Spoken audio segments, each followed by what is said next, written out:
yang katanya sedang heboh di seluruh dunia, bahkan sudah mulai terasa di Indonesia. Saya juga tadinya tidak terlalu percaya sih, tapi ada beberapa informasi yang saya terima setelah saya membaca informasi di online. Di salah satu status Facebook atas nama Panji Widiantoro, dia menulis cerita di teman-teman komunitasnya seperti ini. Customer tidak jelas, order Gojek cuma mau nyari permainan yang di aplikasi, tidak tahu main apa dan membayar 73.000 hanya untuk main seperti itu saja. Nah, saya sudah membuat janji dengan yang membuat status Facebook ini untuk kita tanya lebih jelas lagi seperti apa pengalamannya begitu. Atas nama Panji ya, dia rela untuk membayar, penumpangnya rela untuk membayar biaya Rp73.000 hanya untuk mencari Pokemon saja. Nah, Mas Panji? Oke, Mas Panji. Akhirnya ketemu juga ini. Lagi bertugas ini, Mas? Iya. Salam kenal dulu ya. Mas Panji, saya baca di Facebook atas nama Panji Widiantoro. Tulisannya customer tidak jelas, order Gojek cuma mau nyari permainan yang di aplikasi. Tidak tahu mainan apa, Emon begitu. Nah, ini yang nulis siapa ini, Mas? Ya, itu saya. Mas Panji yang nulis ini. Ini kenapa nulis status kayak gini di Facebook, Mas? Ya, jadi kejadiannya pada waktu itu 4 hari atau 3 hari yang lalu saya mendapatkan customer jam 7:30 dan jam 9-an. Itu tujuannya kemana? Mau kemana katanya? Dari stasiun Pasar Minggu ke Cepete Raya. Nah, terus selama perjalanan tuh emang gelagatnya udah agak aneh, dia minta jalan pelan-pelan. Nah, di Jalan Ragunan Raya itu dia minta berhenti di suatu tempat, tepatnya di tong sampah begitu, dia minta berhenti. Nggak tahu dia mau ngapain, dia pokoknya foto-foto begitu, saya nggak tahu. Akhirnya dia naik lagi. Nah, udah sampai jalan, kita pelan-pelan di Ampera, seharusnya kita belok kiri lebih cepat, cuman dia minta belok kanan, yang ke arah belok kanan. Iya, Kemang Selatan. Nah, ya udah, akhirnya saya jalan di situ, emang udah nggak ada curiga, dia akhirnya nggak minta berhenti, cuman dia main HP terus. Puncaknya di Cepete Raya, kan tujuannya sudah sampai Cepete Raya. Saya bilang, Pak, ini udah sampai Cepete Raya, rumah Bapak di mana? Enggak, saya nggak nyari rumah. Nyari rumah saudara Bapak? Enggak, saya nggak punya saudara di sini, saya mau nyari Emon, katanya gitu. Dah, saya dengar kan Emon itu apaan, Pak? Udah Bang, majuan dan sambil nepuk pundak saya. Pokoknya majuan Bang, majuan aja cepetan, maju cepetan. Ya udah, akhirnya saya maju, dia turun, dia foto, dia nyengir. Ketawa-ketawa nggak jelas, langsung ngasih gepelin duitnya. Saya hitung 73.000, saya bilang, Pak nggak usah bayar, Bapak udah pakai Gojek kredit. Nggak usah, itu buat Bapak. Sambil senengnya, ya udah, akhirnya saya tinggal.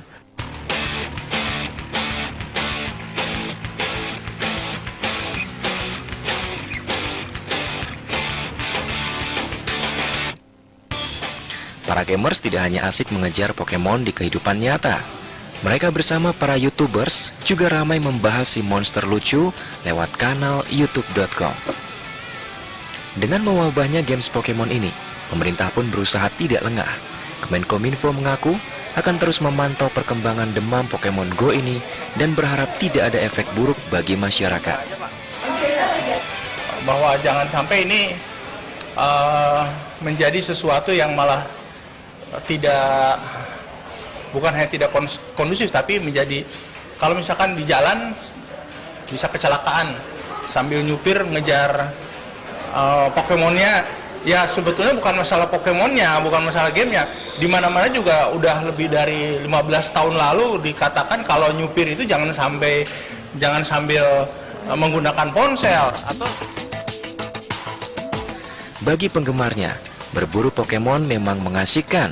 Hanya saja, Nico, salah satu gamers Pokemon Go, ternyata punya pengalaman tak terlupakan saat memburu para monster lucu. Jadi dalam suasana yang sangat sepi itu ya kita nggak sadar karena masih seru ya. Tiba-tiba pas lagi jalan di trotoar, saya kan dekat ke jalan, istri saya di sebelah kiri. Dari belakang tuh ada motor, nggak terlalu kenceng. Ya tiba-tiba langsung dia mencoba untuk ngambil handphone saya pakai tangannya dia, jadi ya langsung dicoba untuk direbut gitu. Sambil dia sendirian dia kita naik motor. Cuman karena saya megang handphonenya saya begini ya, jadinya 2 tangan gitu, ya susah gitu diambil. Nggak berhasil diambil akhirnya gitu. Cuman kita sempat agak tarik-tarikan, dan begitu udah dianya nggak dapet, dianya kayak mau berhenti gitu. Nah ini kan wah udah berabe nih kalau misalnya berantem nggak ada orang di sini. Istri saya kemudian teriak langsung main gitu. Nah dia langsung kabur. Ya. gitu. Mungkin dia tertarik pengen main Pokemon juga mungkin. Iya, soalnya banyak handphone yang nggak bisa jalanin Pokemon Go. Mungkin dia butuh main Pokemon Go, jadi dia butuh handphone yang bisa jalanin mungkin.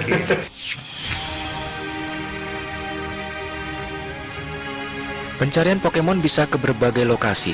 Si monster bisa bersembunyi di berbagai area publik. Bahkan, terkadang para monster lucu ini bersembunyi di tempat-tempat ibadah.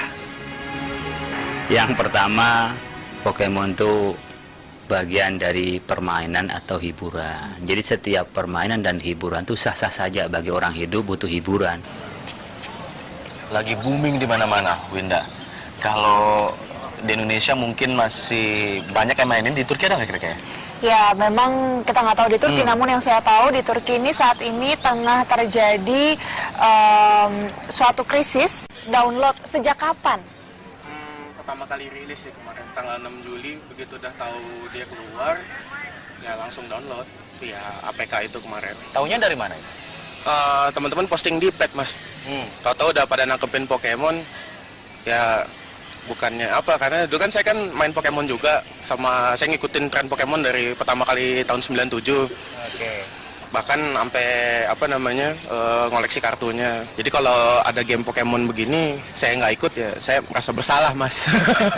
Jadi sebenarnya memang sudah suka Pokemon dari zaman kecil Pokemon. dan akhirnya ini kayak reuni juga ya. Nostalgia. Nostalgia. Dan apalagi Pokemon yang keluar itu Pokemon yang di season pertama yang benar-benar semua orang tahu dan yang benar-benar paling legendnya itu gitu.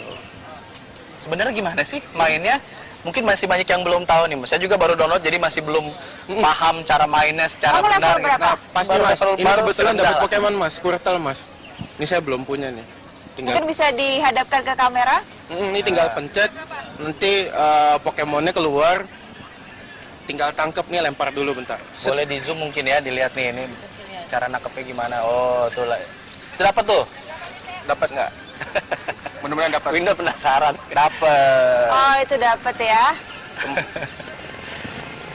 Dapat Squirtle. Susah nih, Mas, makanya. Di lingkungan Mas siapa aja yang udah main ini?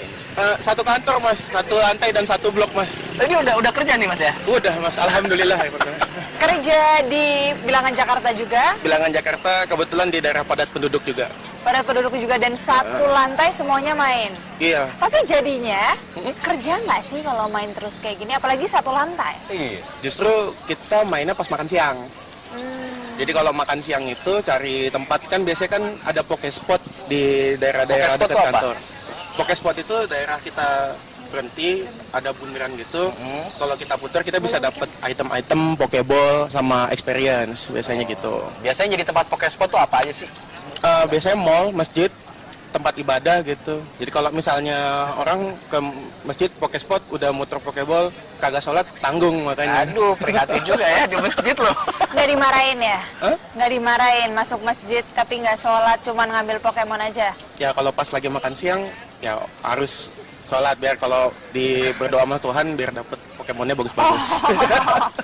Ini sebenarnya fenomena apa sih Mbak Lizzie ya, selaku psikolog, orang-orang kok berbondong-bondong pada ikutan main semua begitu. Ini sebenarnya apa yang mereka rasakan begitu? Dapat lagi. Lagi dapat, lagi seru. Jadi ada yang namanya psychology of game, gitu ya. Jadi banyak peneliti sudah mulai melihat, nih game ini kok bisa sih orang gandrung banget, ada apa? Dan ternyata pada saat bikin game developer itu sangat memahami psikologi manusia. Dia ada yang namanya insentif. Kalau nggak ada reward nggak mau main kan? Harus ada rewardnya, ada reward, ada interaction sometimes. Makanya beberapa game selain Pokemon Go ini juga digandrungi, kayak misalnya kan ada Warcraft ya. Jadi ganti-ganti peran, ada social experience yang ngobrol sama orang, terus ada juga insentif, ada reward, ada mastery skill. Jadi dia tahu apa yang game developer tahu bagaimana menggerakkan atau memotivasi kita pengguna manusia untuk menggunakan gamenya. Di sisi psikologi para gamers dimainkan di sini ya oleh para developer ini ya. Yes. Tapi apakah nantinya juga akan berakibat buruk terhadap lingkungan sekitar, maksudnya berkomunikasi Dampaknya. ya secara sosial juga dengan teman-teman yang di dunia nyata sebenarnya, bukan di dunia maya saja. Kami akan membahasnya, namun kita harus jeda dulu sejenak. Dapat Squirtle. Susah nih, Mas, makanya. Di lingkungan Mas siapa aja yang udah main ini? Satu kantor mas, satu lantai dan satu blok mas. Ini